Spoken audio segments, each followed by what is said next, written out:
Good afternoon, good evening, wherever you are. Welcome to this Monday catch-up of Atlas Live. This is our weekly catch-up session for everyone in Europe who can't participate in our live streams, and Europe and elsewhere around the world where it's difficult for you to tune in Wednesday and Friday evenings. We apologize for starting a few minutes late today.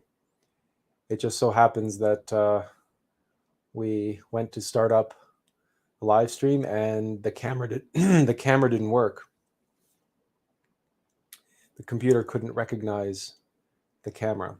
So now we are back online, and we are going to proceed getting started with our wrap up just as soon as people start shuffling in here.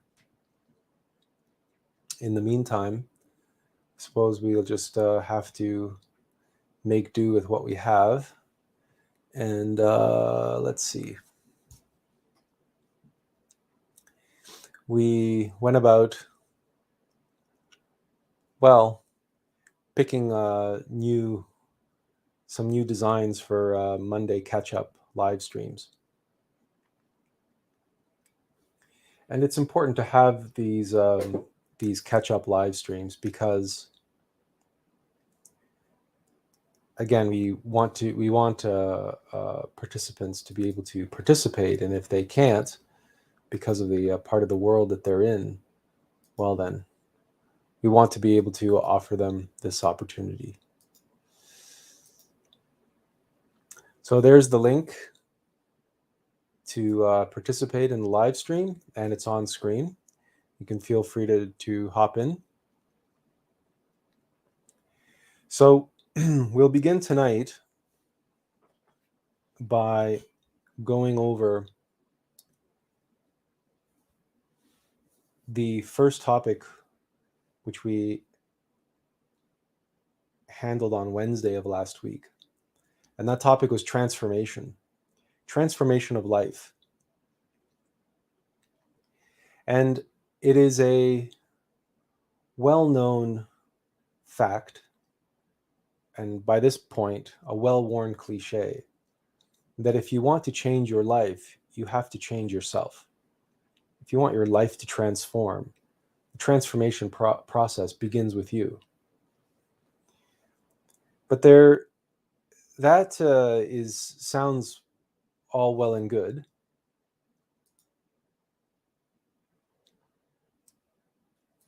That sounds all well and good, but the fact of the matter is that there is an aspect of genuine transformation which involves the transformation of life. And that if we cannot accomplish the transformation of life moment by moment, we will not be able to transform ourselves.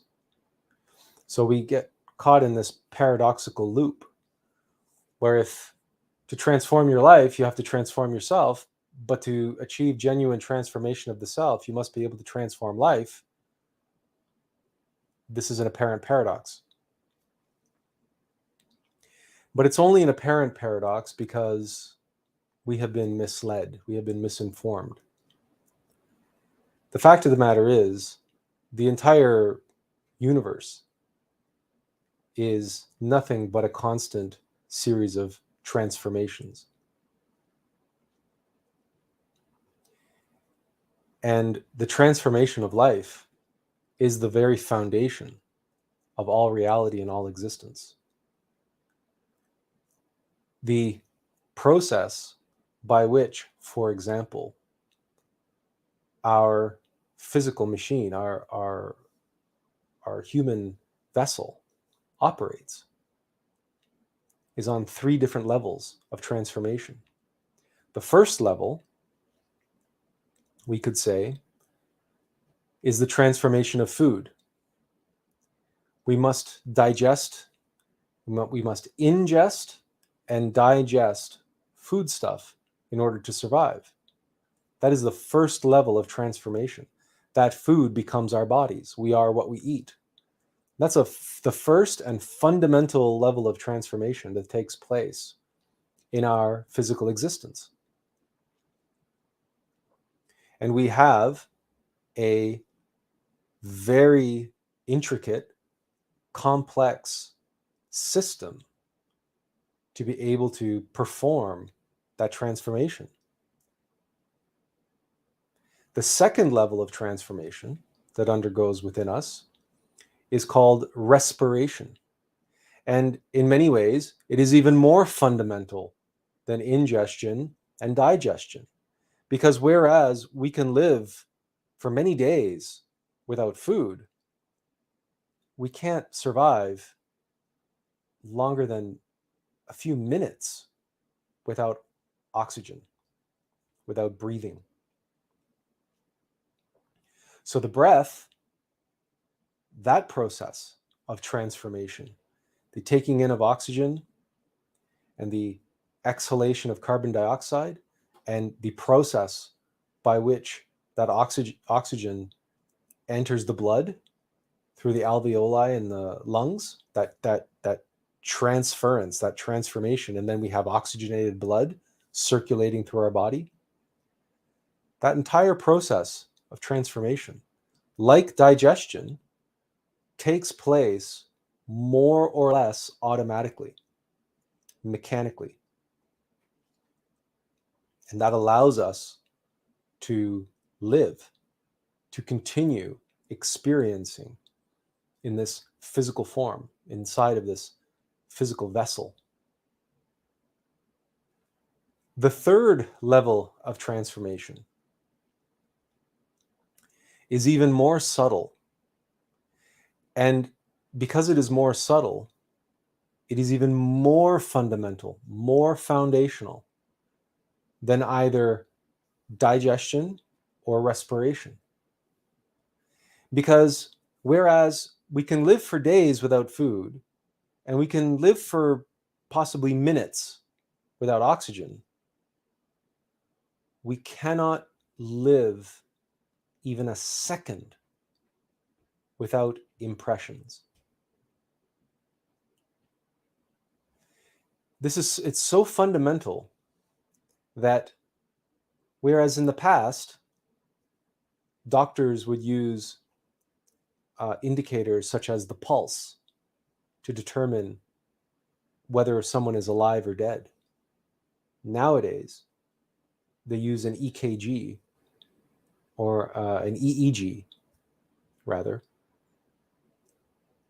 And if there's zero activity, then they declare that individual brain dead. That individual is gone. They are no longer transforming impressions. There is zero activity in the brain. There's zero input and output going through the central processing unit of the brain. Without impressions, we cannot exist. We do not exist without impressions. Impressions are the food of being itself. If we cannot and do not process impressions, we are not being. We don't exist, practically speaking. Not in the physical universe, but also not in the supernal worlds.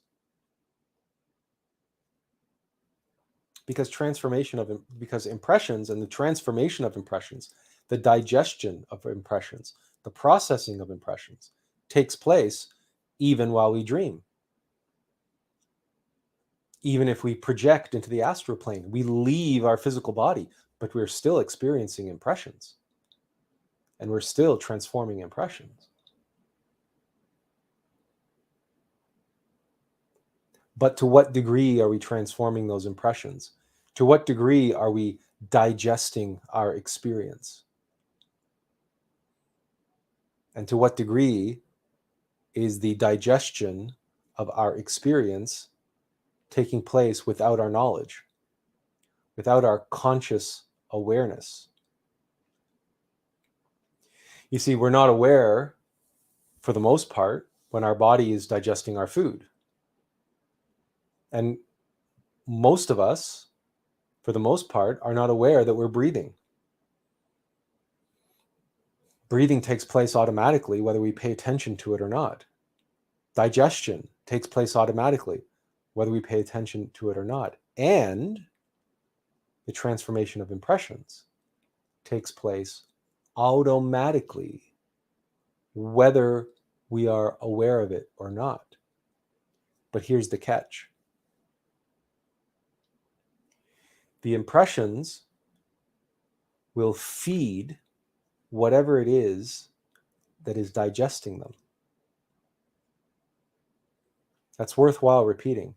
Impressions will feed whatever it is that is digesting them. So, if we're walking through life like a zombie, not paying attention, not being mindful, not observing ourselves, not remembering ourselves, and not paying attention to the process, and not actively, consciously transforming impressions in the consciousness, then our egos will process and transform those impressions for us. This is what results in the nonstop chatter in our mind as we go through life, where we are unable to experience impressions objectively, but rather what we experience are our minds and our hearts and our bodies' reactions to impressions. Well, those reactions are the byproduct, are the waste product of the egos that are processing and digesting those impressions. You see, in nature, on the level of mechanicity, cause and effect, the transformation always results in a waste product. This is certainly true for the ingestion and digestion of food. And it is absolutely the case for respiration. We breathe in air, and we require the oxygen from that air, and we breathe out carbon dioxide. Carbon being the waste product that we breathe out. Carbon dioxide. It's another waste product. It is superfluous.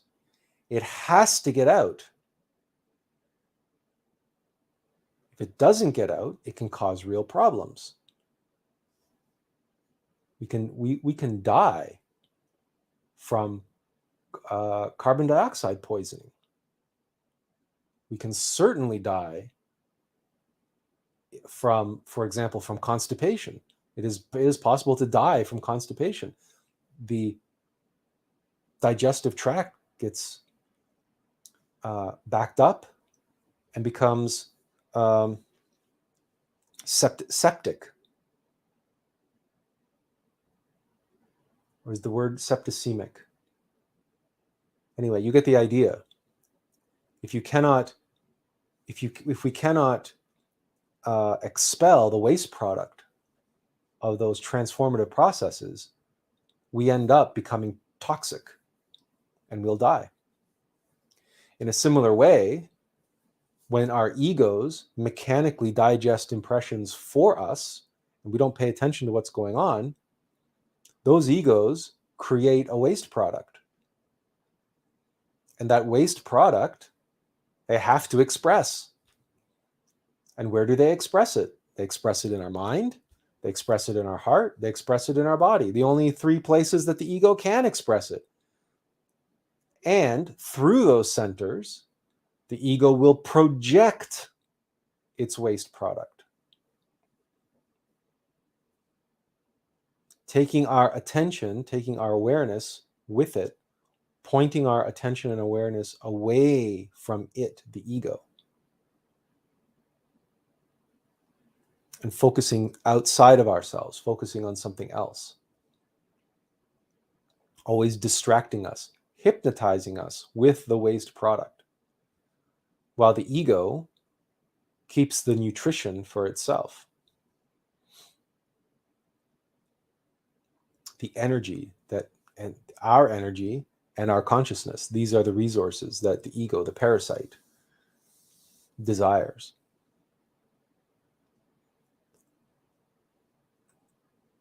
And if we observe ourselves, we will notice very often that in reaction to various circumstances, what immediately arises in us wants to express itself. That reaction wants to work through us. That reaction, again, can be likened to the waste product of a mechanical transformation process. Interestingly, there is another way to transform impressions, not mechanically, consciously. And the conscious transformation of impressions leads to no waste product, no byproduct, but the impression itself. The only byproduct of transformation of impressions is gnosis, self-evident experiential knowledge. The experience itself and the knowledge which is afforded us from that experience. That the transformation of an impression into an experience which can produce knowledge is a conscious process. And there is no hazardous byproduct. The only thing that we have to let go is the impression itself. And any reactions which arise automatically and mechanically from our egos.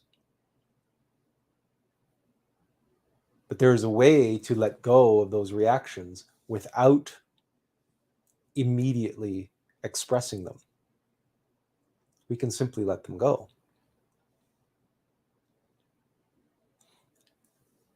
And it is this process of transformation of impressions which we need to be doing moment by moment, day in and day out in our lives.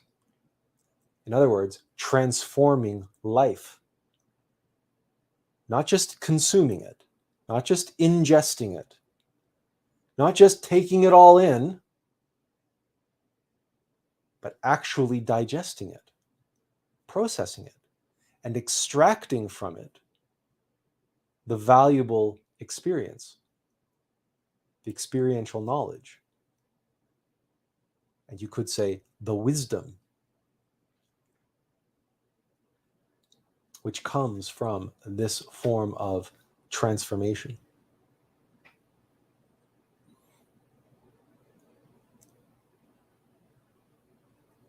If we do not practice transformation of impressions in this way,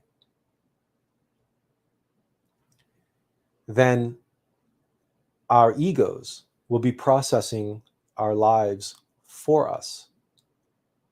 Our egos are the ones who will be extracting all the nutrition, and they will be keeping our consciousness asleep and enslaved to its byproducts, its waste products, its reactions. And our experience will therefore not be ours. They will be those of our egos. We will be mistaken.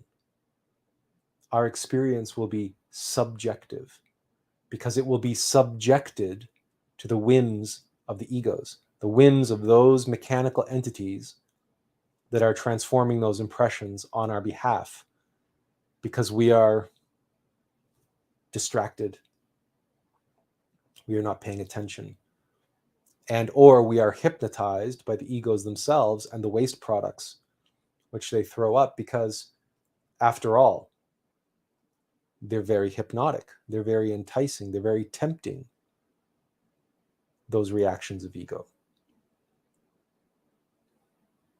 And we are very accustomed to them. We are conditioned to see them as familiar and indeed to identify and attach ourselves to them. These I's, because every ego expresses itself as an I. I want this, I don't want that. Ooh, I don't like that. Oh, yeah, that's exciting. I really like that. These are our egos. They're not who we are. Whatever it is you think you like so much, or that gets you so excited, gets you riled up, it's just an ego that's working through you, getting you to identify.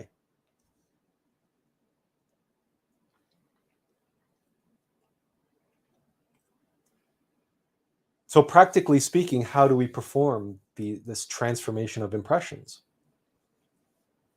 And practically speaking, why is it so important? What are the implications of this?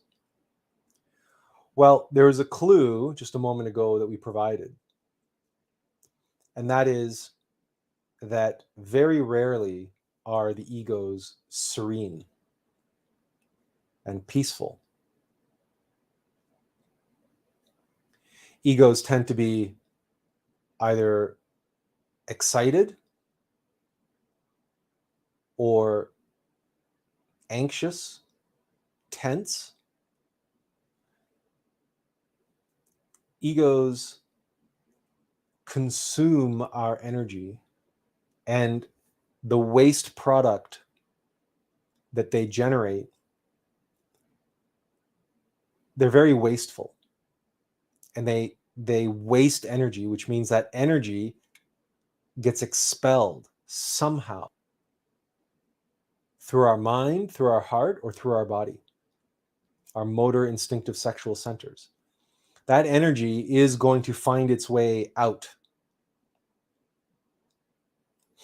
Because again, and it's going to be, generally speaking, a sort of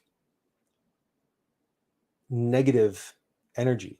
Even if we're exhilarated, even if when we're so excited and we're over the moon and something is, oh my God, that's so amazing. I mean, if you really go deep into that elation, that over exuberance, that's just two sides of the same coin. We're still on the mechanical pendulum of ego. Because remember, ego seeks pleasure and avoids pain, generally speaking. In some cases, egos can seek pain and avoid pleasure. Or more aptly put, ego seeks pleasure through pain. There are cases of that. So pleasure and pain are two sides of the same coin. And tension, stress, and anxiety are just the opposite side of the coin of elation and excitement and exuberance. It's still this expulsion, this mental and emotional orgasm, this waste of energy, superfluous. And the elation and excitement and exuberance is fleeting, right? It's momentary pleasure. It can be sustained for a period of time, but eventually it's gonna peter out. In the same way that even anxiety or depression or so here's a good example. A panic attack and a moment of elation are very, very, very similar. So a 2-year-old throwing a temper tantrum is very similar energetically to someone who just found out they won the lottery, right? And the 2-year-old throwing their temper tantrum and the adult throwing their happy dance that they just won the lottery, it's still a fit. Each one is having a tantrum.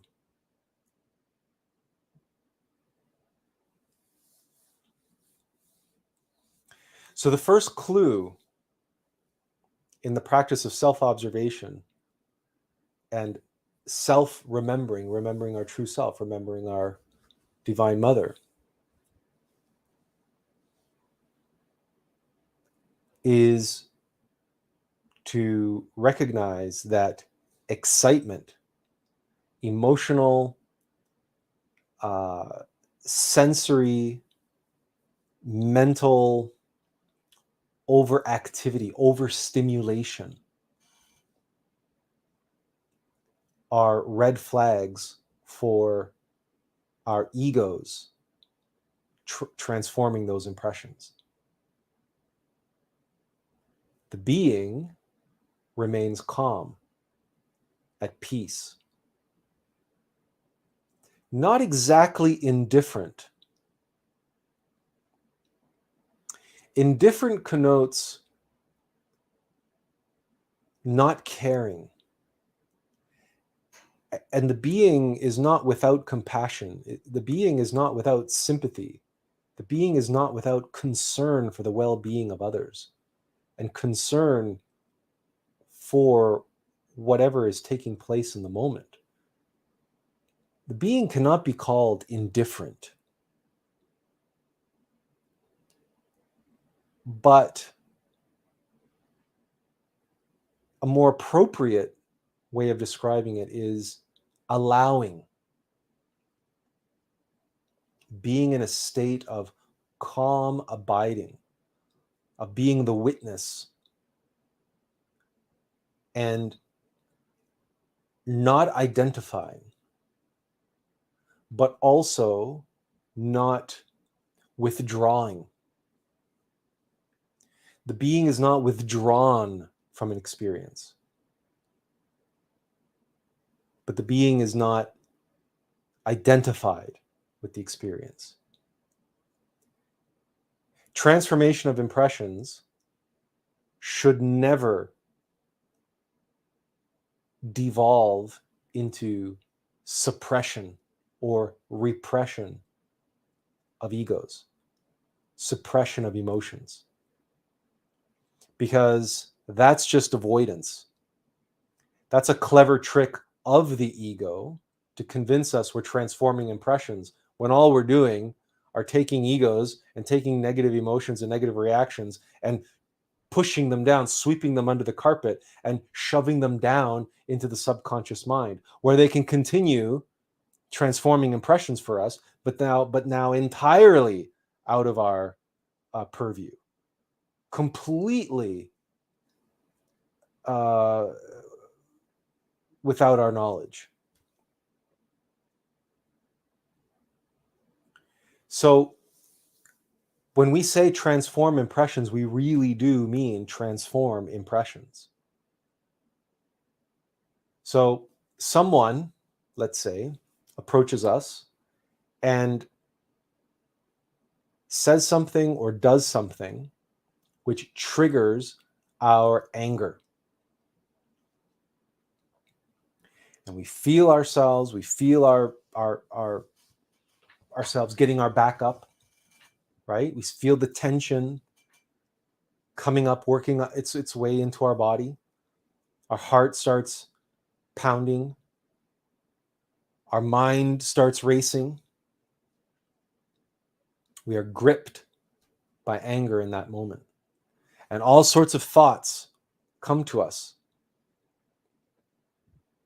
And thoughts of what to say to this person or what to do to this person. Maybe what they need is a good smack across the face. Maybe that thought comes into our mind. Or we're going to, what's the expression? Tear them a new asshole. We're going to dress them down. We're going to, berate them. We're going to fight fire with fire. Whatever it is they said or did to us, we're going to return the favor with interest. So as those emotions and thoughts and sensations arise in us, the process of transforming those impressions are to observe them, acknowledge them, and let them go. Let them pass without acting on them. So certainly, the reason why we begin with the example of anger, because anger is the most common and it is the most recognized even in secular culture, secular psychology, as a problem. Many people suffer from so-called anger management. And so they have courses and classes teaching techniques for anger management. Many of these techniques are forms of transformation of impressions, transforming that anger, because anger is one of those explosive egos that is very, very, very dangerous to suppress and attempt to avoid. Repressed anger leads to all sorts of problems, not least debilitating depression, because depression is subconscious anger, raging anger in the subconscious mind. So one common technique is to take a breath.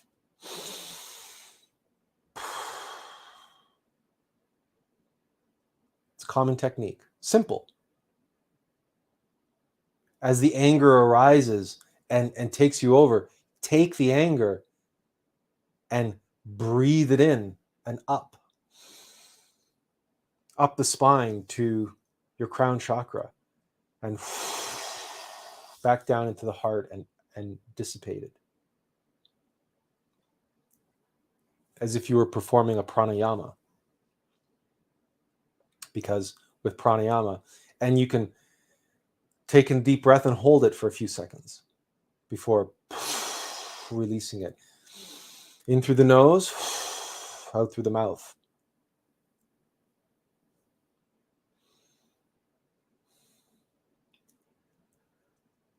And acknowledge and recognize the source of that anger, which is not the other person.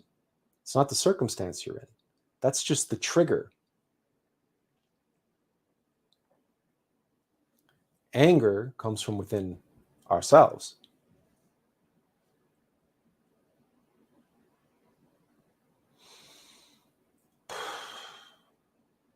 Relax. When tension arises, when anger grips us, our mind, our heart, use breath as a very practical way to transform that anger back into a state of relaxation. Now, your mind might still be racing. Your heart might still be pounding, but at least you've gotten to a point where you have regained your composure enough that you are not going to strike back with anger. You're not going to exchange blows. You're not going to fight fire with fire. You're not going to end up doing something or saying something which you will regret.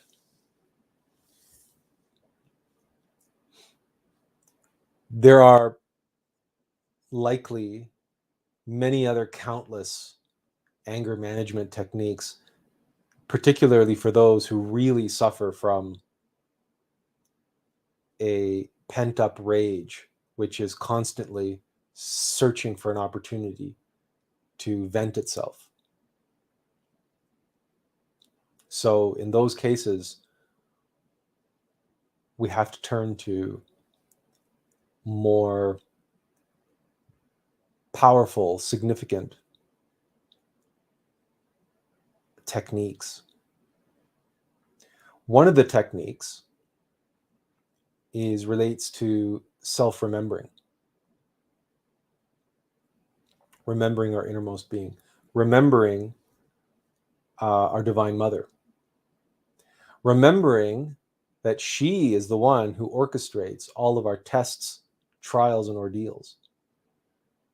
That this circumstance that we are in, which is causing us to be angry in this particular example, is there precisely to test our capacity to transform impressions, but also to give us an opportunity to take a good, long, hard look at that anger and or what's behind that anger, what's beneath that anger, what's causing it. So self-remembering and self-observation itself helps to dissipate, because in those moments we are identified with the observer, not the false self, because the anger, the emotion that's coming up, is affecting the vessel, not the dweller of the vessel. Think about it in terms of driving a car and experiencing a mechanical breakdown. The mechanical breakdown doesn't happen to the driver. It happens to the car. If the vehicle is in an accident, the damage, for the most part, happens to the car. Unless it's a very, very severe accident, most of the time, the driver will walk away.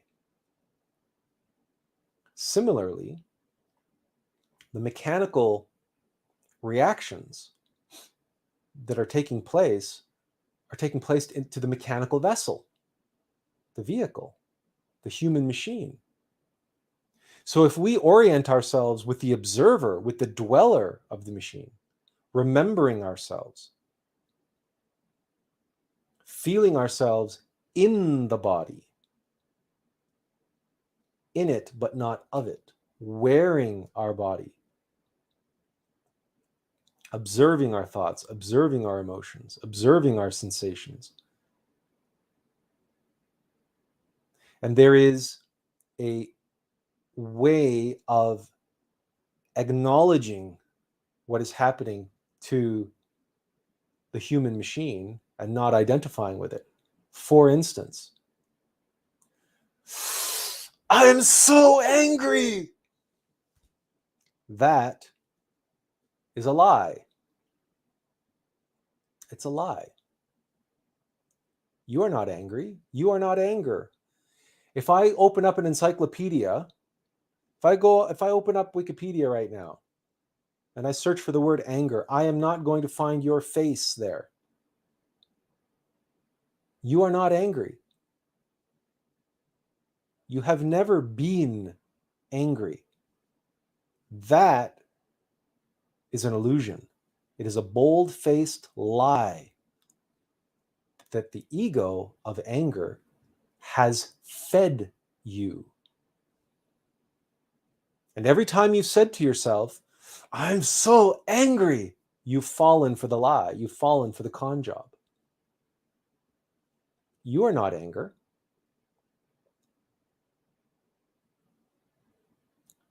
So what's the truth? I feel so angry. That is the truth. No one is denying that you are experiencing anger. No one is denying what you feel. No one is denying your emotion. As we said, this is not about suppression and it's not about avoidance. But recognize the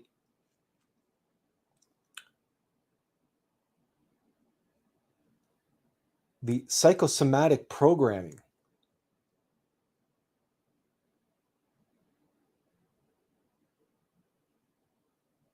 that takes place every time you say, I am angry,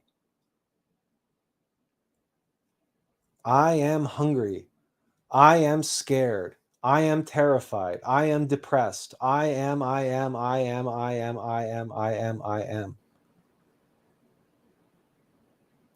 In the New Age, they have this practice called affirmations. I am abundance. I am unlimited wealth. I am infinite happiness. I am endless well-being. And they repeat these over and over and over and over and over again. It's psychosomatic programming. It's programming the mind to believe these things.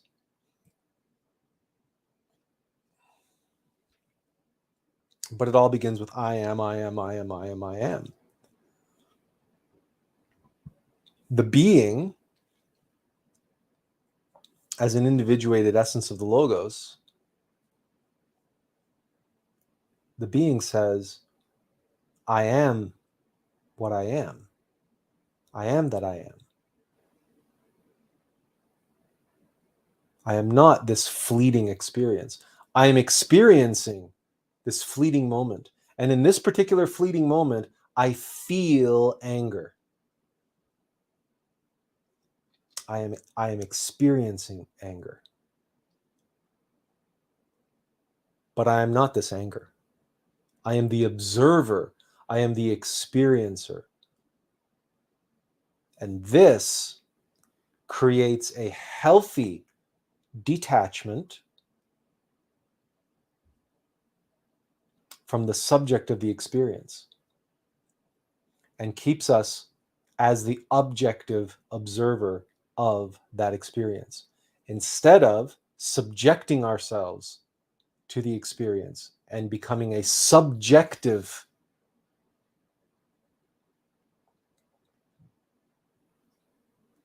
observer of the experience.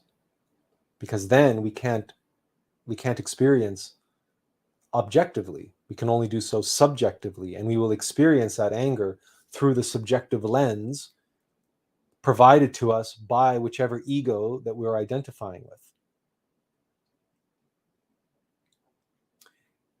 So the difference is the objective observer transforms the experience, and the subjective observer is transformed into the experience, by the experience. In the former, we are the master of our domain, so to speak. We're the master. We're awake and we're conscious. In the latter, we're tangled up in, we are subjected to the whims of the ego, mechanical, enslaved, asleep, caught up in.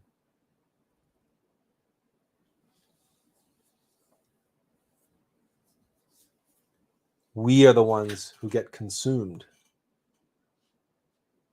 versus being present and transforming the experience.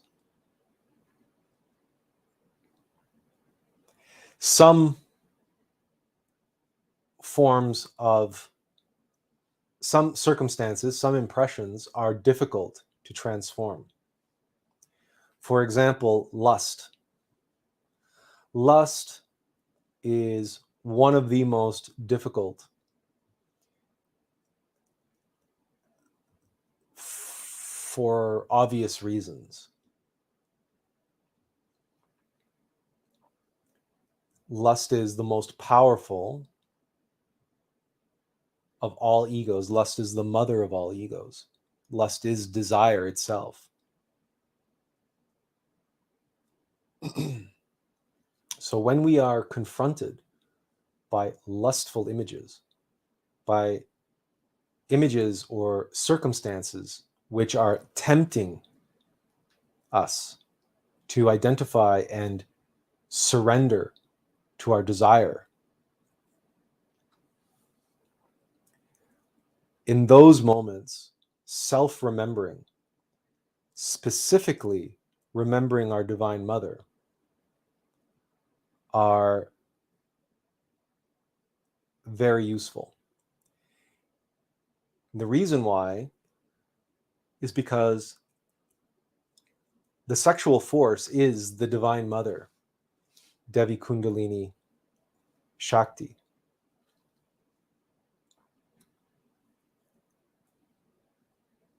And if the sexual force is being inverted by lust, it is our individual Divine Mother and our conscious transmutation that can transform that impression of inverted sexual force into ascended sexual force.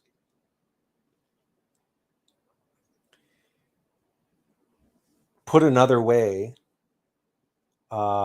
this especially works if you're a man. If you see a woman and your lust is triggered, immediately recognize her as an expression of the divine feminine. Put her into the same category.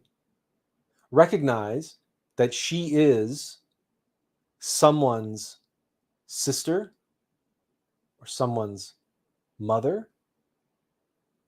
And since we are all connected through the Logos, we are all one through the Christ, she may as well be your sister, your mother.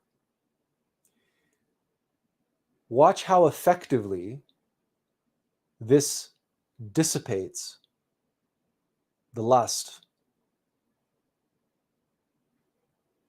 And the most powerful thing that we can do is imagine her as our Divine Mother.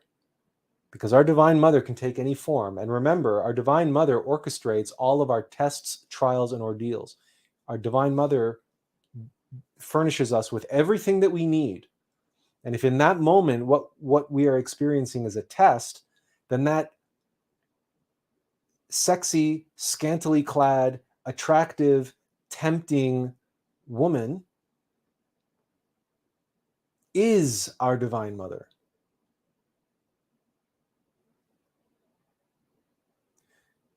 How well this works if we're a woman and we are being tempted by a man? Well, do the same thing, only envision him as your Divine Mother expressing herself as a male, because she can do that. All of physical reality is feminine. Everybody's physical body is feminine. Doesn't matter if you're a male or a man or a woman. The physical body and the sexual force is the Divine Mother. It doesn't matter if you're male or female. The sexual force inside of you is feminine. Now, in truth, it's neither masculine nor feminine, but it is feminine. It's just what makes a difference between a man and a woman is the ratio of divine masculine and divine feminine energies. So it doesn't matter. Our Divine Mother can take any form she chooses. And since she delivers all we need in our life, if it's a test, then remembering her and remembering the test will help bring us back into this place of calm, abiding, and equilibrium. It doesn't mean we have to close our eyes. What helps also, if you can manage it, is to look at the person's face.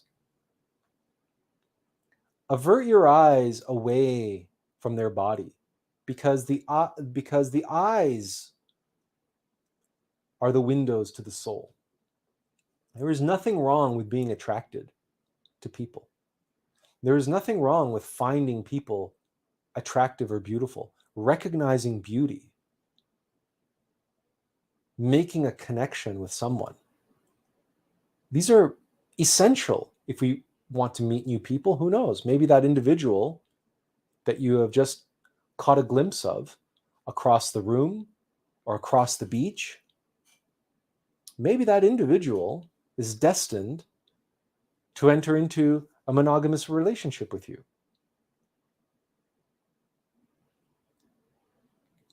This is not about avoiding beautiful people or avoiding people in bathing suits on the beach.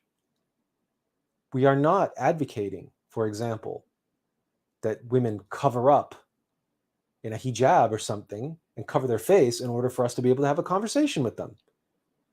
That's weakness. That's weakness.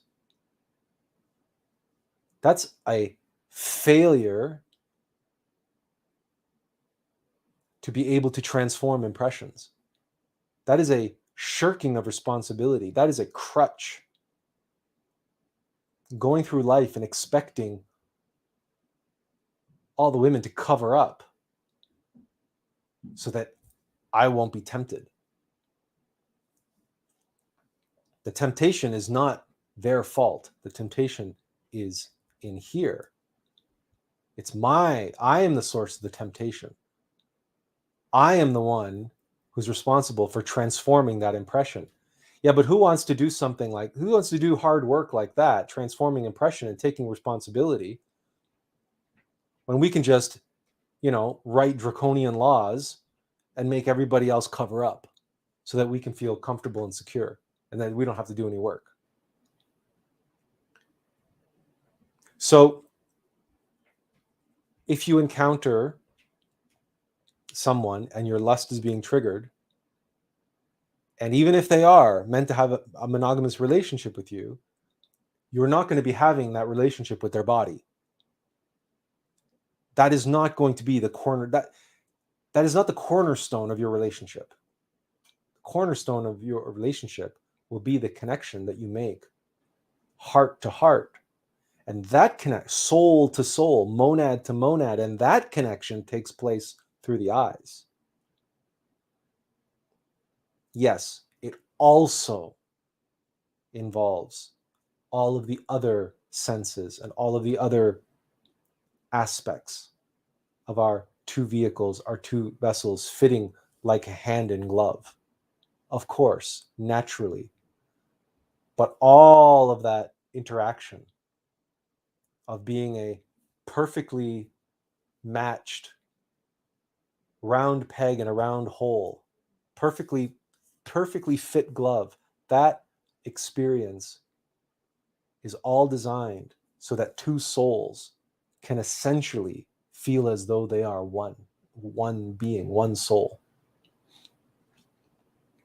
So begin looking them in the eye, looking at their face, seeing what you can see in their face. And then if you practice this with all people, you will discover so much. You will become so much more adept at reading people and knowing their thoughts, their feelings, their intentions, their true nature, because you will become more adept at peering through the window of their eyes into their soul. You'll be able to feel a connection with them more strongly, and it's a more potent and more valuable connection because it is conscious, because it is real, and it bypasses the subjective veil that is thrown between you and that other person by, for example, by lust or by fear or by envy or by any other ego, any other negative emotion. Kai says, we are strong, we are rich, we are happy and in harmony. Morning prayer from Samael Bayor. He says we instead of I, because we acknowledges our innermost being and the being of our being, the logos.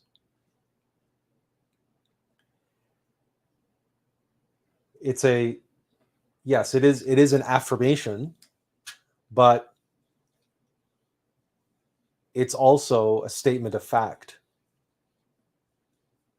but it's attributing those aspects not to the ego, but to our being. where they belong.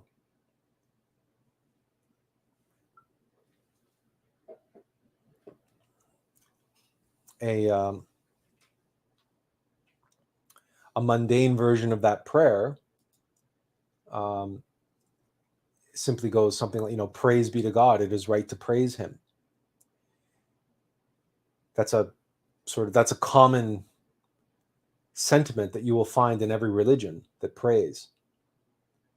And the reason why that is because it's true. It's an acknowledgement that we are lowly and that all great things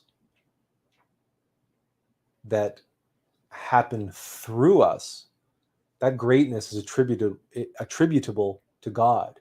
It is God's greatness that is coming through us into the world that allows us to do great things. So if we are strong and we are wealthy and we are happy and we are peaceful and we are vibrant and we are healthy and all of these great things, it is because of the virtues that our innermost being possesses through his connection to the Logos and all things. We are just a spacesuit. We are a 3D spacesuit so that we can be here in 3D space. We've used the example of the Iron Man suit. Right? The Iron Man suit has an onboard AI called Jarvis. But the Iron Man suit is just a suit. It needs the hero inside the suit. The hero who made the suit. And of course, Tony Stark can't do much without his Iron Man suit. He can't do much in the way of being a superhero without that suit. It's perfectly all right. But at the same time, that suit can't do much in the way of being a superhero without Tony Stark. The two things are as one. So when we pray, we are one and we are strong and we are rich, we are capable. It is that similar type of relationship because I serve.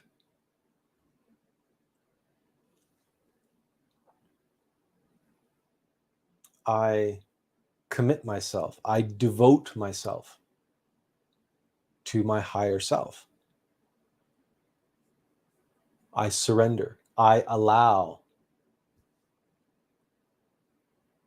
I open myself to the circumstances, including the suffering, which I must endure if that is part of my path, part of our work that we are here to perform.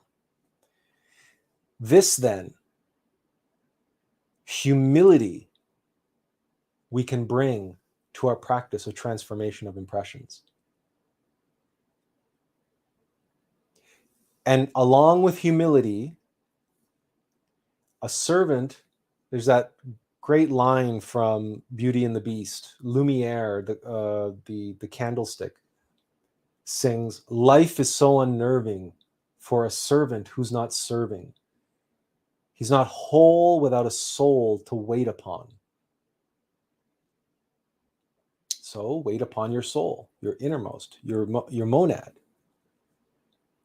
And recognize that life is so unnerving for a servant who's not serving. When you are not aligned with the will of your innermost, when you are not serving the path, the purpose, the journey, the destiny of your true self, well then whose will are you serving? Whose path, whose desires?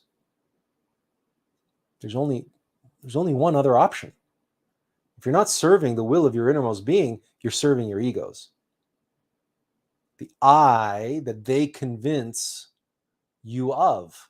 And as we began at the beginning, the red flag of ego worship and ego indulgence and ego consciousness is excitement, tension, stress, anxiety, exuberance, pleasure or pain,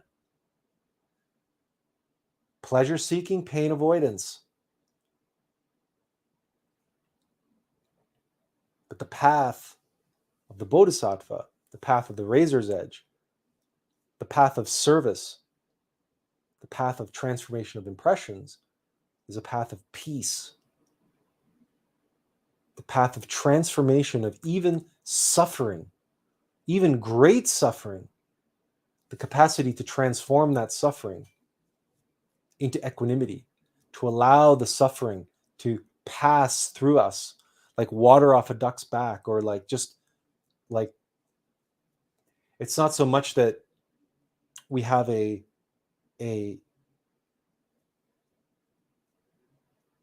coat of armor protecting us from the suffering. On the contrary, we experience the suffering.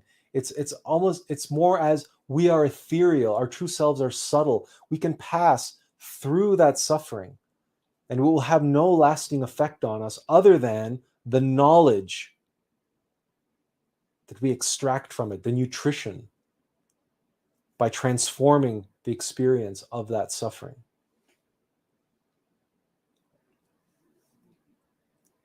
The ability to do this and the privilege of being able to fulfill one's destiny, to be on a path of self-realization, what Maslow called self-actualization, which is the highest pinnacle on Maslow's hierarchy of needs, to self-actualize oneself, to be who one has the potential of being. That is a privilege of a lifetime. That is a gift. It is a precious, precious gift to be on the path to becoming who and what we are. So, along with humility comes gratitude, an attitude of gratitude. Remembering your Divine Mother, remembering that she is the one who furnishes all we need in this lifetime, and being grateful for that, even the difficult moments, even the moments that are triggering our anger, our fear, our envy, our greed, our gluttony, our laziness. That's all an opportunity. That's all a gift being given to us by our Divine Mother so that we can see our defects and vices, and so that we can practice the transformation of their reactions and extract the knowledge of how they are reacting, of how they are possessing us, of how they are causing suffering for us and for others. How can we know this unless we are able to observe it calm, at peace, in equanimity? Because if we're all excited and we're all tense and we're all anxious and we're all, right, we can't have that same perspective, that objective observer perspective. We'll be caught up in it, and our perspective will be subjective. It'll be tainted by the very egos that we're now tangled up in.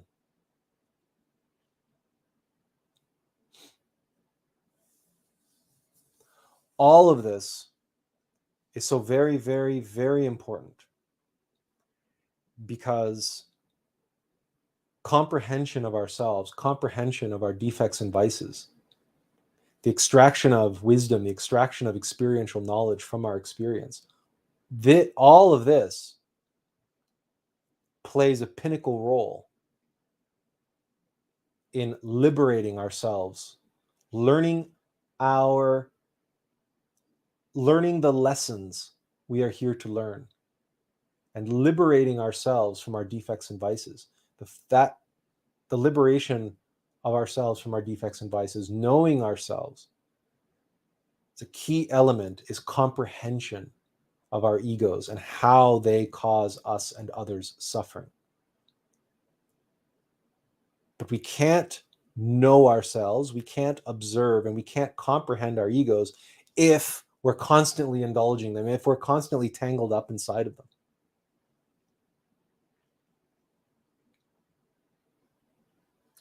Imagine, if you will, use your imagination now. Imagine trying to determine the laws of motion, the laws of physics, by putting yourself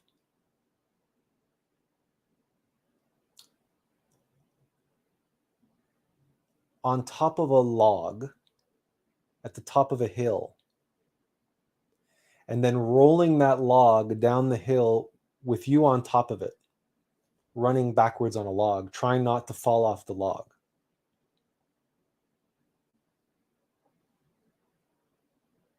Just imagine that experience, what that's like.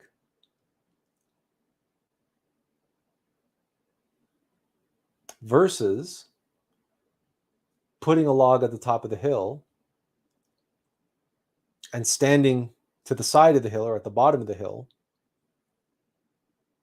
and having someone push and roll the log down the hill and observing the log rolling down the hill from a safe distance.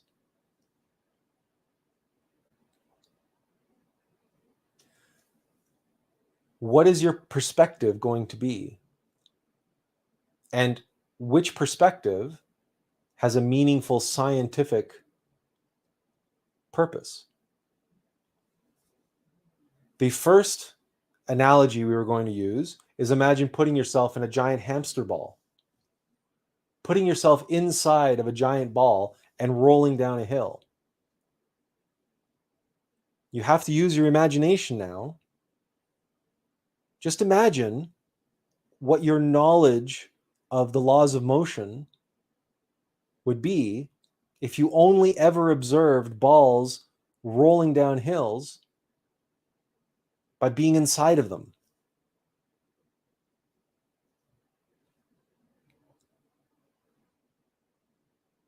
Can you honestly say that you could come up with any sort of reasonable law of motion if every time you observed a ball rolling down a hill, you were inside of it, you were trapped inside of it? So now, how are you going to comprehend an ego if every time you attempt to observe it, you're inside of it? It's got you, and you're tumbling around inside of it.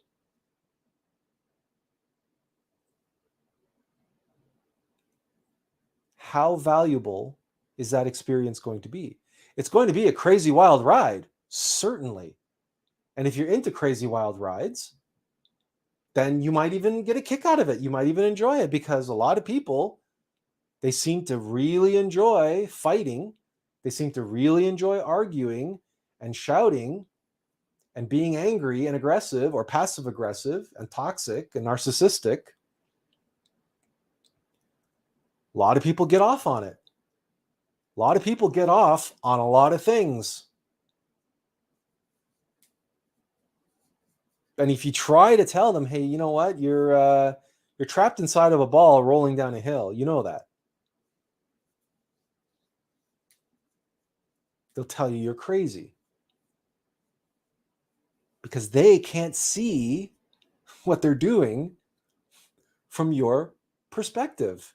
They don't have an objective perspective on their own experience. They're not transforming impressions. They're not observing themselves. They're completely bottled up, completely contained inside the experience, and their experience of life is totally subjective. How are they going to learn anything? They can't. They can't. It's impossible. You cannot learn anything about the science and physics of a ball rolling down a hill by being inside of it all the time, every single time. It can't be done. You can't measure anything. You literally can't measure anything. Use your imagination. See what we're talking about. Put yourself in the experience and recognize it's self-evident.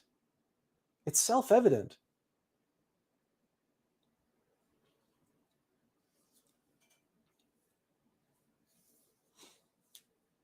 Now, that's not to say that we cannot use the consciousness to explore and analyze phenomenon by entering into them. So we don't want to give you the impression that the only way to study things is from afar, because that is the mistake that materialist scientists make. Because you can know more about the central nervous system by fusing your consciousness and becoming one with it, and experiencing and feeling and experiencing the central nervous system as the central nervous system. You see, that also has value. That has tremendous value as well. But the point that we're making is that if you always and only experienced reality fused with your consciousness, fused and embedded with the central nervous system, you would have no knowledge of what its purpose is in context of your larger human machine and the interactions with the world around you, because the central nervous system has a very limited perspective.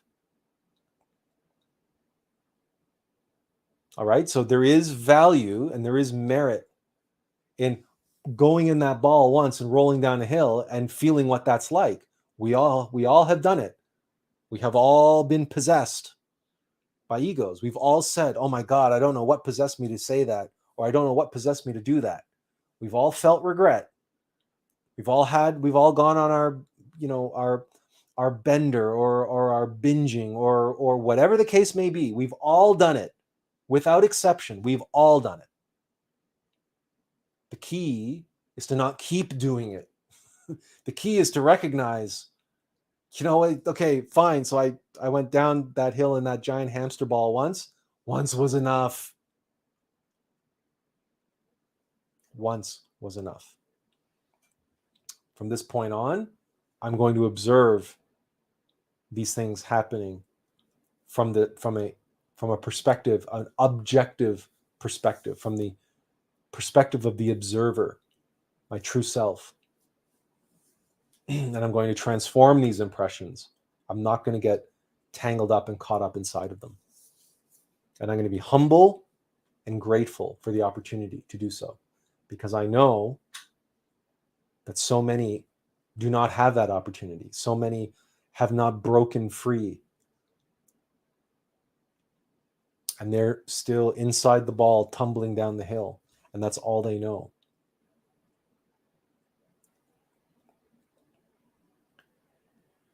So transformation of impressions, the transformation of life moment by moment, is absolutely essential, because it is what gives us the material to work with. In the second topic, which we covered on Friday, meditation. Meditation has many uses and many purposes and many different practices. But by far, the most important purpose of meditation is the acquisition of information, to receive knowledge, to receive information, to be able to comprehend phenomena. And on the spiritual path, the path of awakening and self-realization of the being, which is a path of psychological death, meditation is the key to comprehending and dissolving our egos. But meditation is a process. Meditation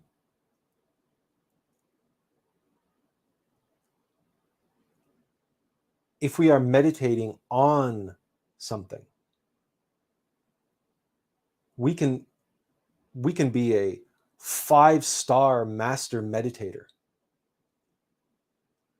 But when it comes to meditating on something, on an experience, on an ego,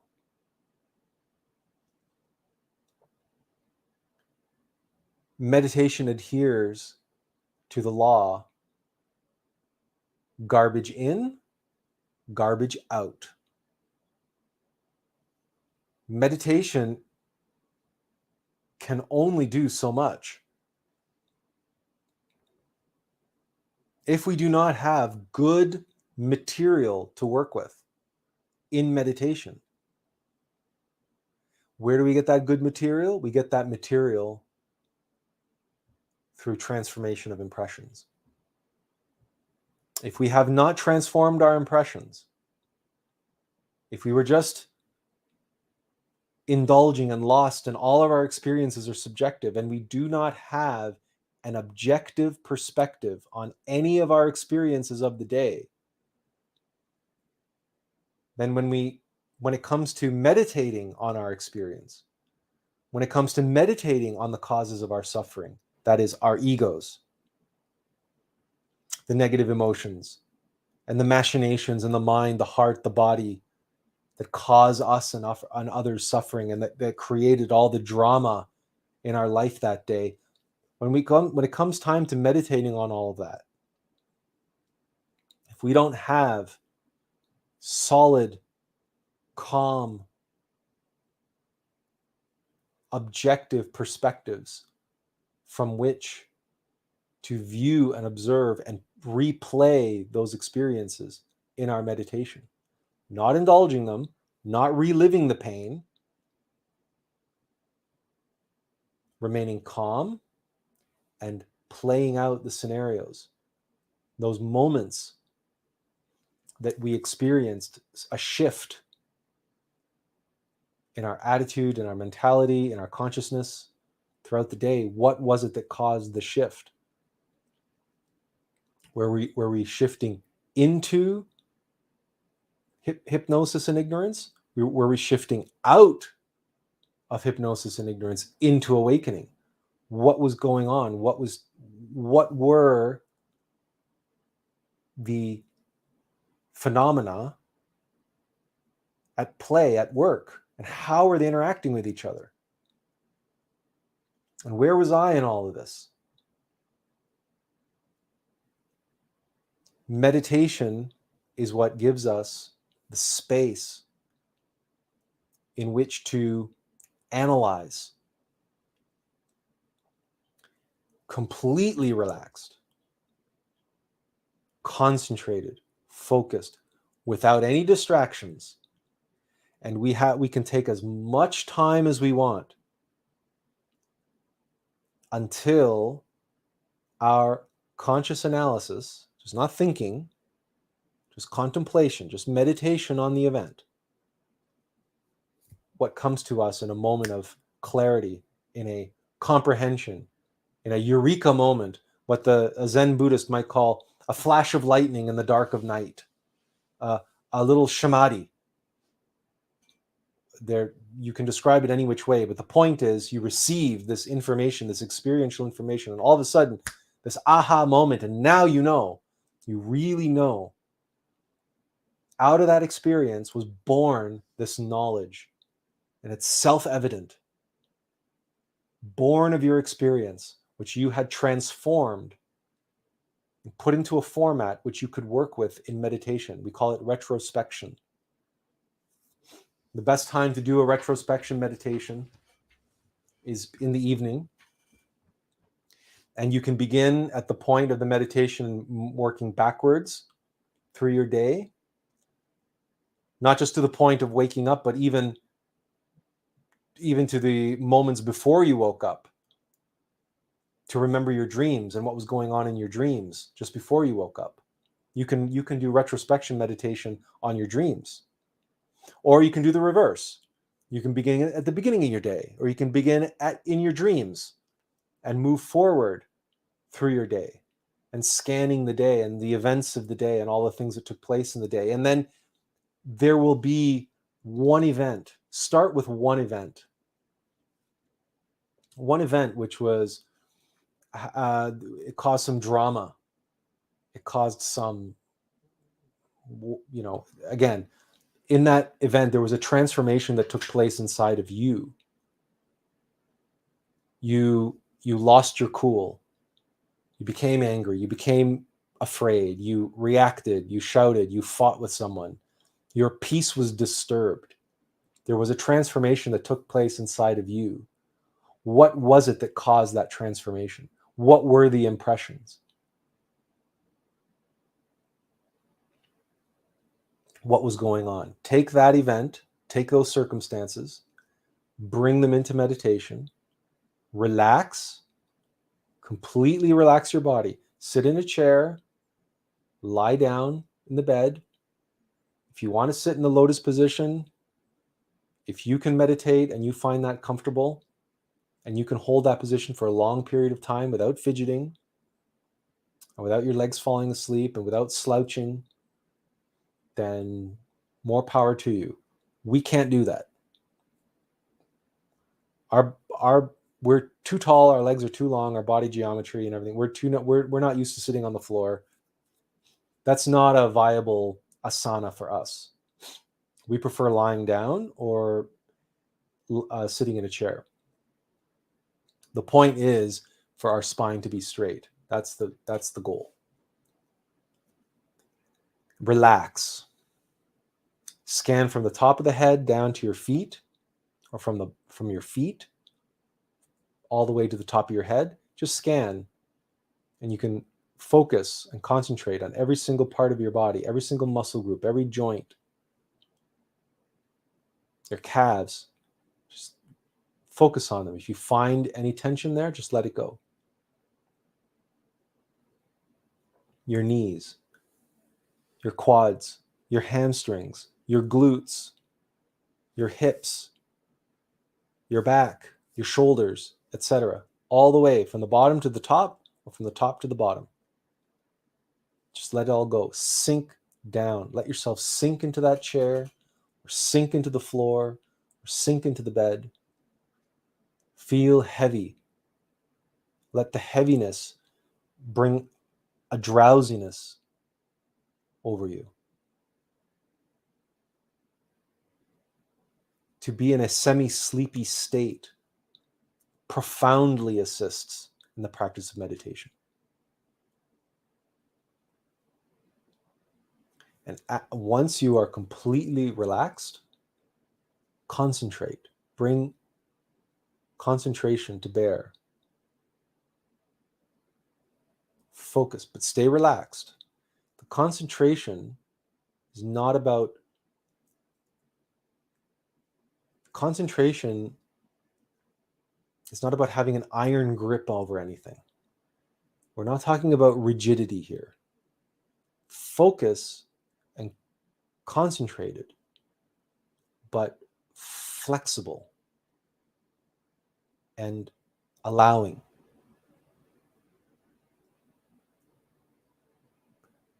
And then we visualize. Visualize the event from your day. Observe the players, observe the circumstance, not indulging, not avoiding, just being present, the observer.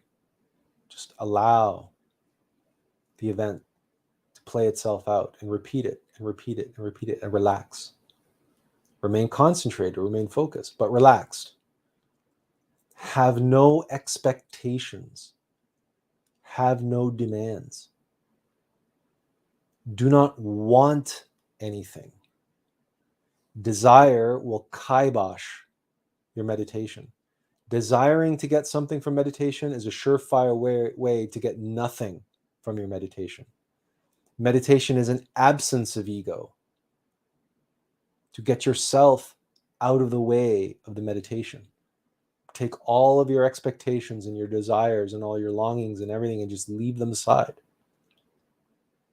With the recognition that the purpose of meditation is to gain information, to put yourself in an attitude of receiving information without wanting it, without wanting any.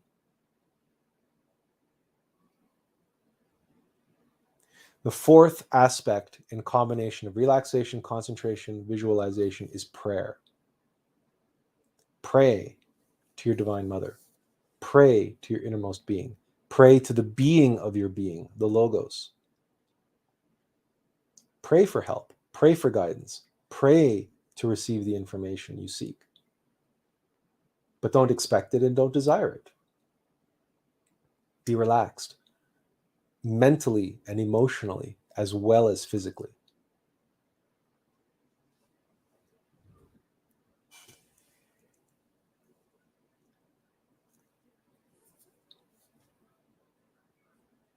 On Friday, when we began our talk on meditation, we began by asking, what is meditation? And we began by expressing it in a way that a 5-year-old child might. How a 5-year-old child might go about meditating if he had never heard that word before, if he had never studied esotericism at all, at least not in this lifetime. A child who really didn't know what he was doing other than closing his eyes and knowing that there was something in there. There's something there. There has to be. I just know it. And I'm going to find out what it is. I have to know what's in there.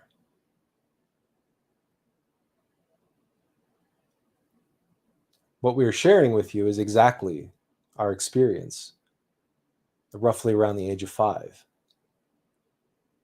When we went into our room, we closed our eyes and we said, I know there's something in there and I'm going to find out what it is. And we didn't get up out of our bed and we didn't do anything until we experienced our first samadhi. And we were told what was there. We were shown.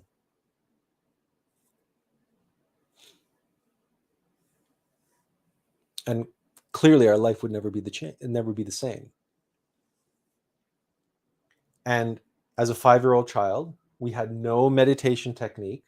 We had nothing, no instruction, no anything. All we had was the knowledge of, if there is something in there, it's deep. Have to go deeper. Just go deeper and deeper and deeper. And as we did this and kept telling ourselves that, as you may have experienced in meditation, sometimes there are these expanding blots of different colors, like dark indigo or blue or purple or black or gray, these different blots that are like just seemingly growing out of a point. And that became for us a visual stimulation that created for us the feeling, the impression that we were going deeper. It was like going through a tunnel, and deeper and deeper and deeper down into a tunnel. And we would just lay down in our bed and we just kept telling ourselves, go deeper, go deeper, go deeper. And focused and concentrated in that, so that these blots of muted colors kept advancing. We kept going deeper and deeper.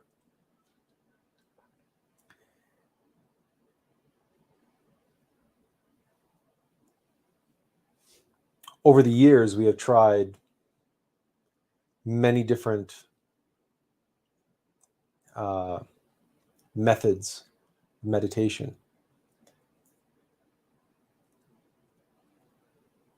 relaxation, concentration, these are the foundation of meditation. You can't meditate if you're not relaxed. Likewise, you can't enter into meditation if you're not concentrated, if you're not focused. Meditation is not spacing out, allowing your mind to wander, or you have to remain present. You have to remain connected.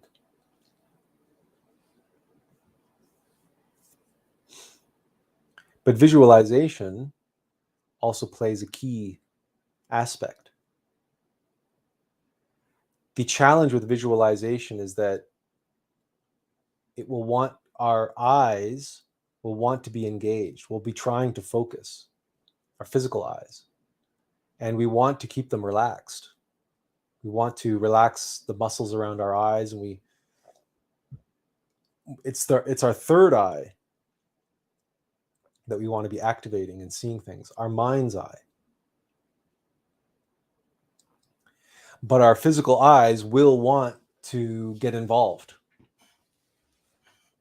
And even in the example that we gave, when we were 5 years old, and watching the colors and using that as a kind of allegory or a symbol of us going deeper into the mind, that's still a visualization. And later on in our meditation, we discovered that sometimes from a point,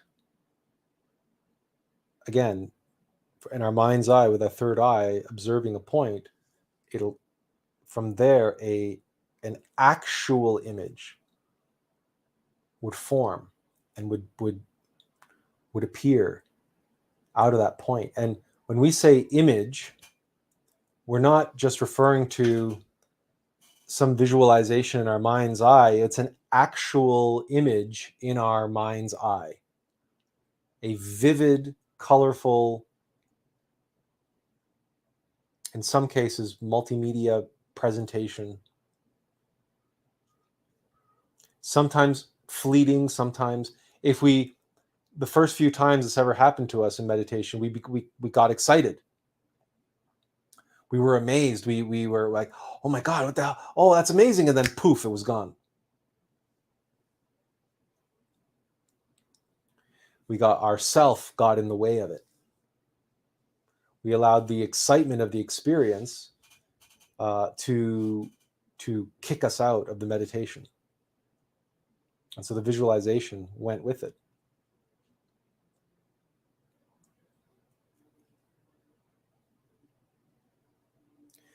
The final component is prayer.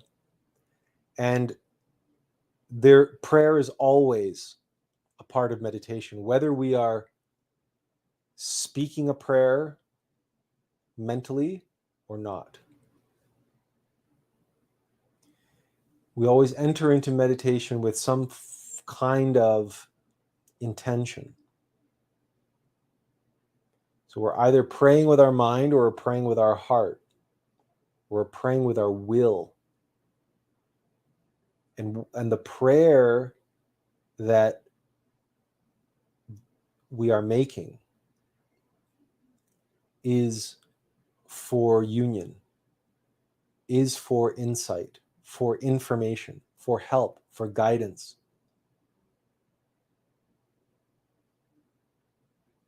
Meditation is us extending an open hand and hoping, praying, as we reach deeper and deeper and deeper into the darkness, that a hand will take ours and pull us further and deeper than we've ever gone before. Or, at the very least, put into our hand that which we need at this precise moment in our life. Put into our hand the information, a gift from the beyond. which we can bring back with us and apply in our life. So every meditation has visualization and prayer in it, implicitly, if not explicitly.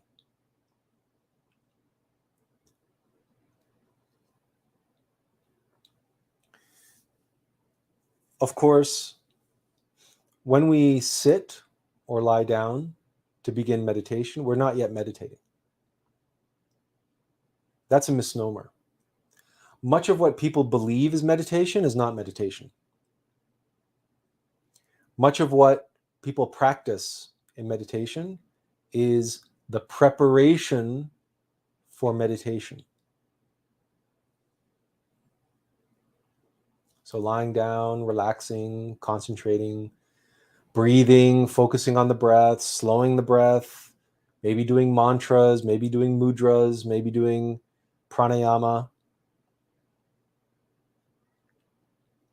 Now, all of that can be combined with meditation, but when you first lie down or first sit and start performing these tools to quiet the mind and bring yourself into a state of meditation,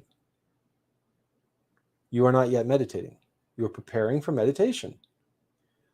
You're winding down and gearing up at the same time.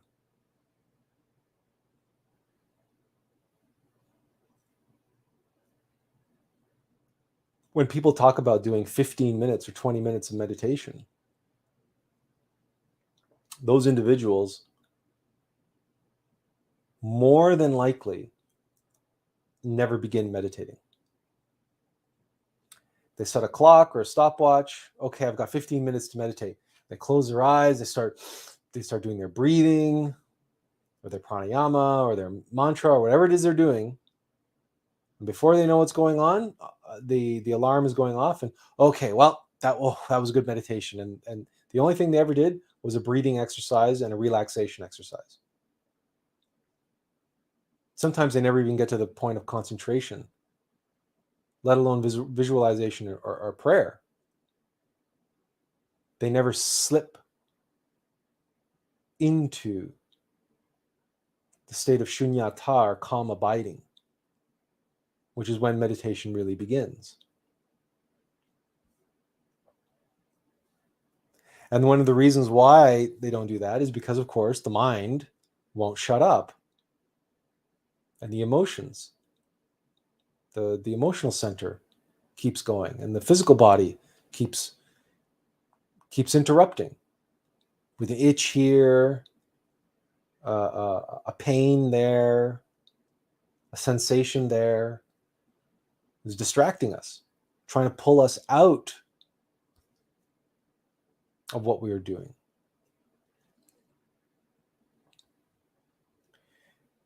The secret in those moments, by the way, when you feel an itch, is not to scratch it. The secret is to go deeper into that itch.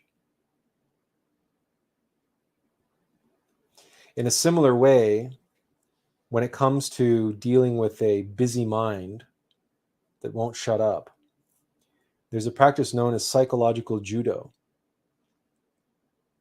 And if you're familiar with Judo, you know that you can watch YouTube videos of Judo masters. And what Judo is known for, it's a Japanese martial art whereby the defender takes the attacker's energy and turns it around and transforms the attacker's energy into a defensive move or back at the attacker themselves. Judo is a way of being able to defend oneself while expelling very little physical energy on the part of the defender. And psychological Judo and meditation is in many ways an exercise, a practice, developing the skills that we need for transformation of impressions. And transformation of impressions, when we practice it day to day, we become very good at it. We can bring that into our meditation so that now all the impressions that we're watching are all coming up from within. Our own mind, our own emotions, our own body. We can transform those impressions. And in the process of doing that in meditation, with patience, without expectations, we soon discover the mind runs out of steam. The emotions run out of steam. The body gives up trying to distract us. And we, like a judo master, we were just allowing the thoughts to arise, observing them, acknowledging them, letting them go. Feelings arose, we observed them, acknowledged them, let them go. No judgment, no beating ourselves up, no berating ourselves. Oh my God, my mind is so busy, I'm never going to be able to meditate. I must have 0 level, whatever. Look at this crazy mind. No. Just relax. Observe, let it go. Observe, let it go. Observe, acknowledge, let it go. Don't suppress. You can't forcibly quiet the mind. Can't be done. A mind that is forcibly kept shut up is a mind that underneath that facade of being quiet is raging. A mind is like a dog or a child. It has to be given the space to run itself out, to run itself ragged. And then, of its own accord, even the most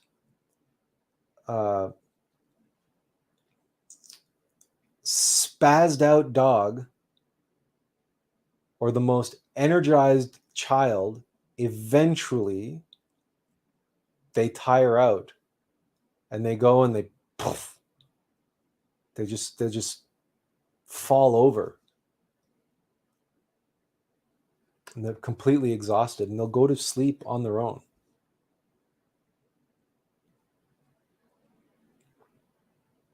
That's how we need to handle our mind. But in the meantime, right, we don't want to get caught up in the drama of the mind. So we don't want to allow the mind will come at us. The thoughts and the emotions, the ego is going to be coming at us like ninjas. And ninjutsu, as a martial art, ninjutsu is all about grappling. Ninjas are not what you see in the movies. Ninjas are what you see in MMA fighting, in the MMA ring, when those guys are practicing jujitsu. It's all about holds and grappling and tangling up your opponent and getting them to submit. That's what the mind is trying to do when we're meditating. So judo, psychological judo, is when the ninja is coming at you. He's going to try to tangle you up. He's going to try to grapple with you. Judo allows you to sidestep and take the force of that attack and use it against him, turn him around, and you can throw him, you can topple him, you can push him away using his own force against him. You watch a judo master on YouTube and you'll see what we're talking about. And this way, we don't allow ourselves to get tangled up in the thoughts. We don't allow ourselves to get grappled by the ninjas. We're using psychological judo. We just allow them to come and we just sidestep and let them go. We acknowledge them. We have to respond. But the response is not to try to resist. The response is to go with the flow and allow that ninja's attack to be the force of momentum that gives us the ability to, with very little effort, to get them to dissipate and and neutralize them. Observe, acknowledge, and let it go. Transformation of impressions in meditation. And just as a enemy feudal lord's army of ninjas is limited, so too eventually the non-stop, incessant onslaught of thoughts, feelings, and sensations that at the beginning seems like they're never going to end. This mind is never going to shut up. I'm never going to be allowed to meditate. If we are patient, it may take a long time, but as long as we stay relaxed and concentrated, we just simply focus on allowing things to arise, acknowledge them, and let them go. As long as we just practice psychological judo without any effort or very, very, very little effort, eventually that army of ninjas is going to run out. The mind is going to run out of steam. That crazy dog, right? It's going to run out of energy. It's going to run himself ragged. It's going to run himself out. And he's going to go. He's going to saunter over into a corner somewhere. He's going to lie down. He's going to go to sleep. And when we observe this happening, when we see this happen in meditation, and everything just all of a sudden, and it can happen very rapidly. Like we shouldn't think that this is a slow, gradual process. It's just like that crazy dog, that hyper dog, where it's going nuts, it's going crazy, it's running all over the place, everything, and all of a sudden it stops, and then it's like it just nosedives. All of a sudden, we can feel ourselves diving into a whole different space. Everything just goes shoom, and it's calm. And we're in that calm now. Then, now, we are in a state of shunyata. Now our meditation really begins.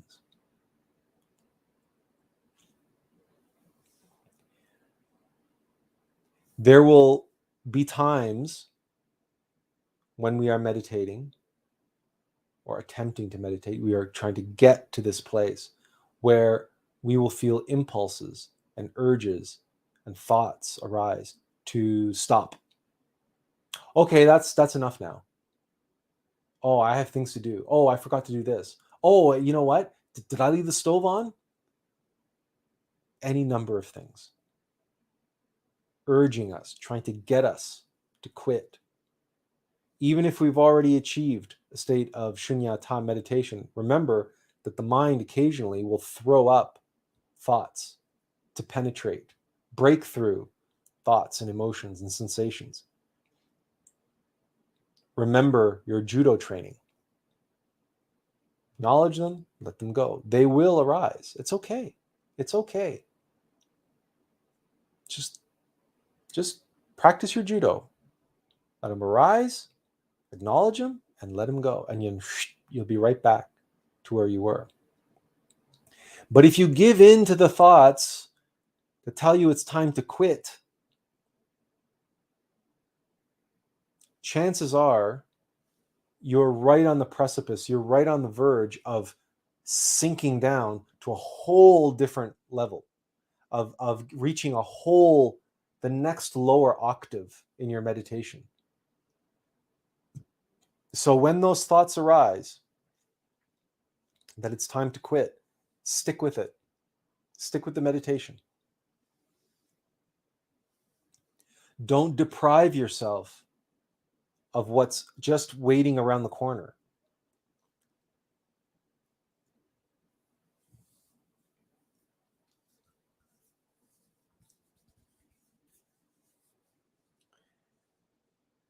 Another method of meditation that we actually have a guided meditation that we put on our YouTube channel. This methodology of meditation involves going deeper and deeper into one's body and using the body as a guide to achieve deeper and deeper states of consciousness, but not just that, but to actually achieve union with our innermost. And this so-called internal meditation begins by using a different modality of concentration and focus. We still have to relax, and we still visualize, and we still pray, but now it's a very specific application. And the focused concentration is on the presence, our presence within our body. And we really feel ourselves in our body. We still remain relaxed. We don't tense up the body. We don't tense up any muscles. But as we relax, as we breathe out, in through the nose, out through the mouth, really helps us get grounded and centered in our body. And on each exhalation, we feel ourselves sinking deeper into our body, and we feel ourselves filling in our body ever more and more, bringing every last drop of free consciousness inside our body. And then, when we are satisfied that we have completely saturated and filled out and are totally present in our body, we feel our bones, we feel our nerves, we feel our muscles, our skin, everything. We say, I am not this body. And we let it go. And we dive deeper past, and we abandon the body, but we dive deeper into it, but abandoning all physicality. And we repeat the exercise, but this time we are entering our vital body, the body of prana, the body of chi, the energetic foundation of our physical body. Yasod on the tree of life, the ninth sphere. And now, using again concentration and focus, we will spread our presence into our vital body, and we feel our vital body, that the energy, the if you practice qigong or tai chi, you know that feeling of that tingling sensation when you're able to feel the chi. You want to feel into that ever more and more throughout your entire body until you feel your whole vital body, the body of chi, the body of prana. And when you're satisfied that you are fully and completely present inside your vital body, simply to yourself mentally, with your eyes closed, you say, I am not this body. And you dive deeper, deeper. You leave behind the vital body. You leave behind the body of chi. And with your consciousness, you go ever deeper into your astral body, the body of emotions. And then you do perform the same exercise. And then you go into your mental body, and then the causal body, and then the Buddhic body, which is the body of the divine soul, which is the consciousness. And finally, you end up in your Atmic body, which is a body of pure being. And here you can say, I am the being, when you've completely filled out your Atmic body. Instead of saying, I am not this body, you can say, I am the being. I am the being. I am now in my being's body. I am one with my being. And from here, from that place, you can turn and you can expand out your meditation. You can expand your visualization. You can expand your prayer. You can pray to the logos. You can pray to the being of your being. Because now you are one with the being who is an essence of the logos. You can now look at the whole universe. You can look at the stars. You can look at whatever you want. You can go traveling in your mind's eye, in your Atmic body, which is a sixth dimensional body.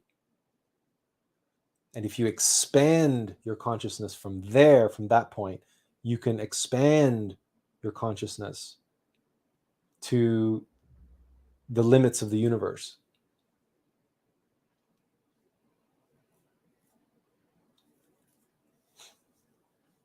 It's just a different and a unique meditation technique.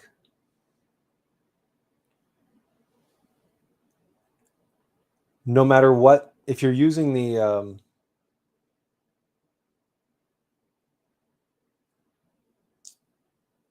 relaxation, concentration, visualization, and prayer format,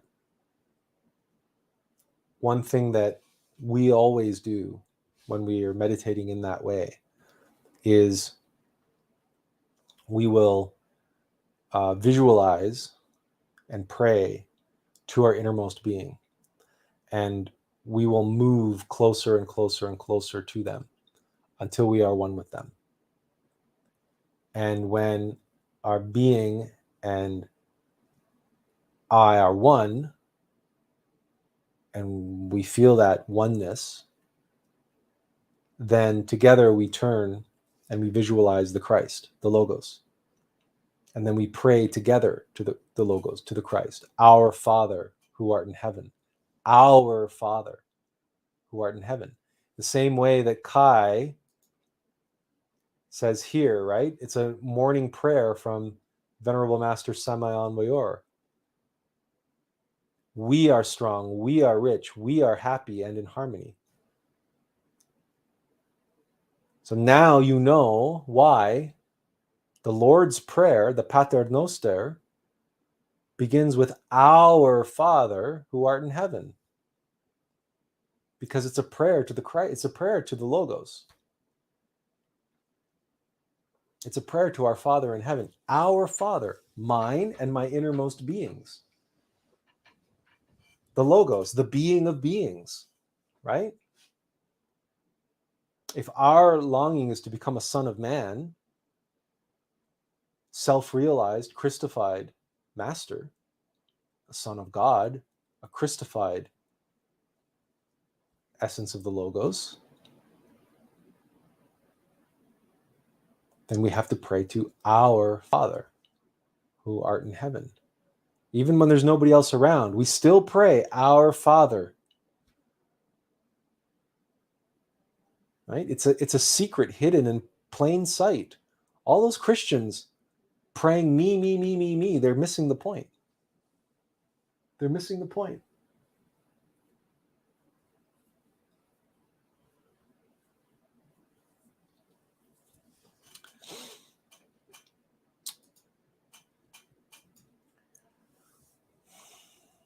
When it comes to all of the, we have guided meditations, a couple of them on our YouTube channel. Guided meditations they can be useful and beneficial, but they're especially useful and beneficial live in a group. meditation CDs and all this sorts of thing. It's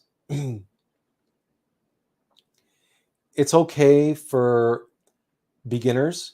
It's okay for training wheels. It's okay if you're in a situation where you're tired or you're weak or you want to meditate, but you're just, you're wiped. Real meditation happens without any artifice. Real, genuine meditation is just you and your being, and achieving that deeper state of consciousness. And here's the thing that you will find if you haven't already. No matter how deep you go, no matter how profound you feel you are at in your meditation, there is always another octave lower. There's always another level to get to in meditation.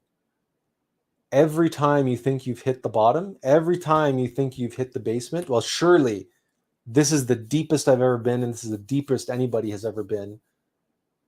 As soon as you start thinking that, or feeling that, or sensing that, you will break through to a whole new cavernous octave of levels beneath, new levels to explore, deeper levels to go into.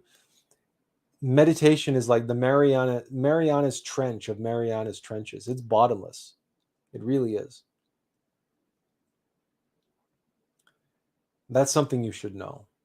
There is no end goal in meditation. There is no final destination to reach.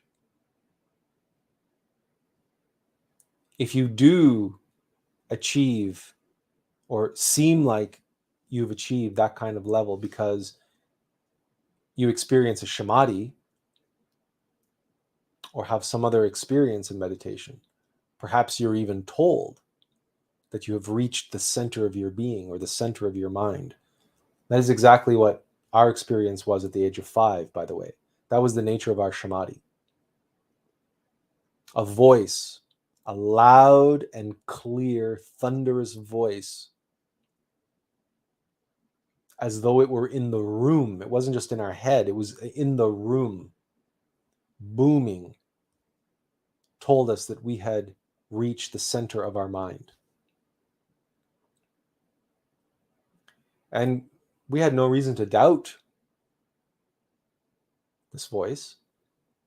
We had spent all that time trying to find out what was in there, and we got an answer. But we also have no reason to doubt the accuracy of the statement, which means that if we had only reached the center of our mind, we still had multiple different bodies to go through, because the mind is just the mental body. There was still the causal, the buddhic, and the atmic body. So even if you have some kind of a profound experience of centeredness,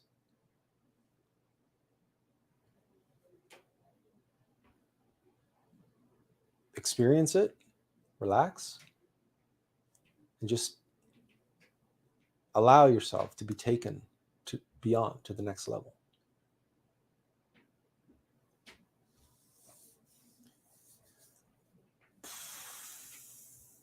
Does anybody have any questions or comments? We'll throw up the here.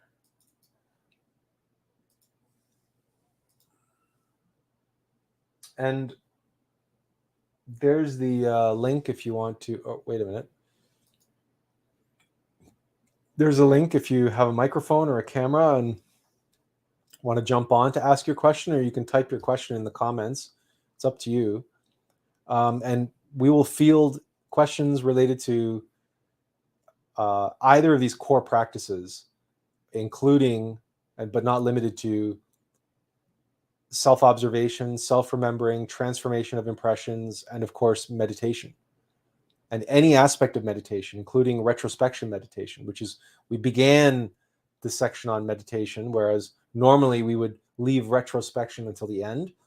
But because we're combining the two topics today, one flows so naturally into the other. And of course, the relationship between psychological judo and transformation of impressions. This is why it is criminal that transformation of impressions isn't on the tips of the tongues of every single new age guru and practitioner. We hear about mindfulness all the time. Mindfulness, mindfulness, mindfulness, mindfulness, mindfulness. But they never mention self-remembering, and they never mention transformation of impressions. They say, just observe, just observe, just observe. Just be mindful, as if that were enough.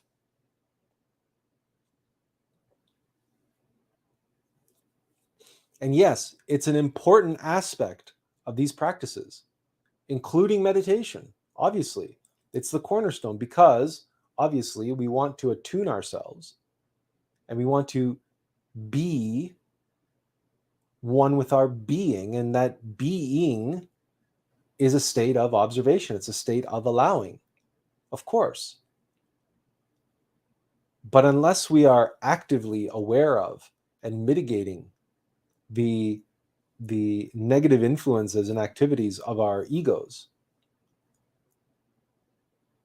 then our attempts at being are going to be sabotaged.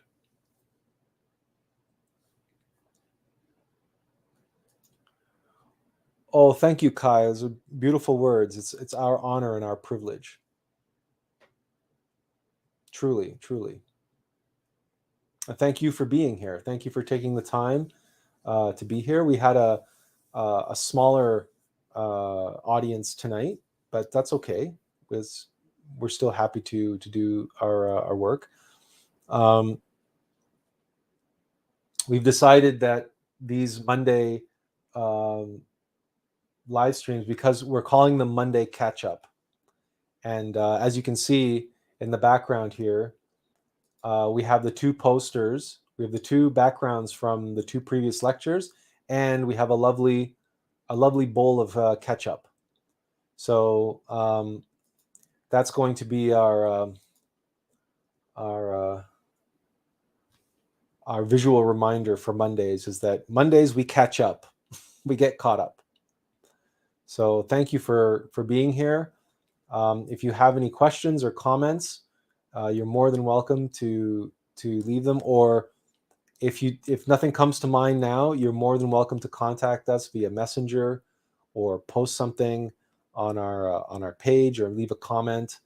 The other thing that we remind you is we are writing our book, and as part of our campaign to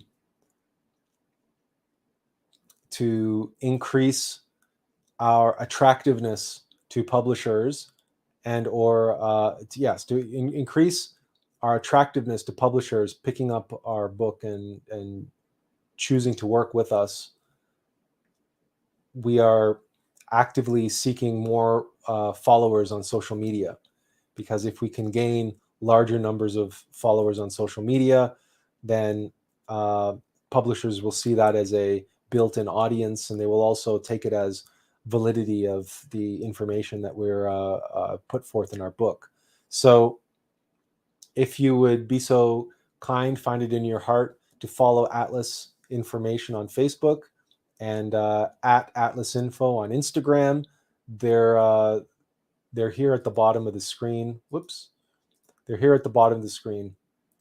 There's also atlas.info, our blog, and whether it's Twitter or Facebook or Instagram, it's at Attlas Info. Same with YouTube. And if you can subscribe and click the bell notification if you want to receive notifications. And also any memes or anything that we publish on social media that you feel is valuable to you and you like it, do consider sharing it on your own wall or sharing it in a group.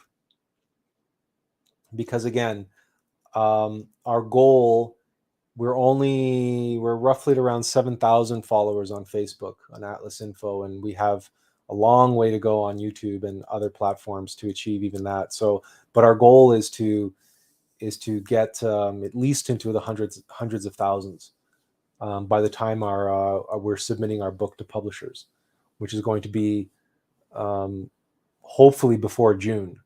So that doesn't give us a lot of time, but it is possible, it is doable. And we have picked up a book on how to do that. We've read that book completely cover to cover already, and we're following its tenets fairly accurately. We're trying to follow the formula, but anything and everything you can do to assist, just by liking and sharing what we do, it's very much appreciated. If you think what we do is valuable and you think it would be valuable to others, then by all means encourage them to come and take a look for themselves. And that would be very, very helpful, especially when it comes down to our book, because the topic of our book, which is the nature of fear, facing and freeing ourselves from fear, that book is one that is being written in a way that can be read and utilized by every man, woman, and child on the planet. And fear is the true pandemic. Fear is what is enslaving this humanity at this point in our history. And it is systemic, and everybody suffers from it without exception. And it is the reason why we are here, to be able to deliver that message to this humanity in its time of need, in its time of crisis. So, but in order for that book and in order for that message to get out there, we're going to need to be able to show publishers that we have a following, and that following is interested in seeing that book published. So that's my pitch, and we're going to be repeating that pitch a lot, because we don't ask for any money. We have a Patreon, but we don't ask anybody to give us any money. We're here. We're not asking for that. All we're asking for is that if you find this valuable, and if you recognize the sacrifice that we are making with our time and energy to bring this information to you and to others, then by all means, invite others, share it with others. Help us do our job. That's all. That's like, help us just by sharing. You don't have to, it's not a, we don't, again, we're not asking for money. We're not asking for much, and we're not asking for a great deal of your time. The fact that you're here, we're grateful for that. And so if it's good for you, then chances are it's going to be good for others. So help them help themselves in the same way that you are here helping yourself and helping us help you, helping the Logos reach you through our efforts. So thank you again. If we don't see you on Wednesday and Friday, and we don't expect to, then we look forward to seeing you again Monday. And we'll have, as usual, 2 topics to get caught up on. And in the meantime, have a wonderful week. Hope you stay healthy and well and at peace. That goes for you and all of your loved ones. So since there doesn't seem to be any other comments or questions, we bid you farewell. And as always, in Vrenchel peace.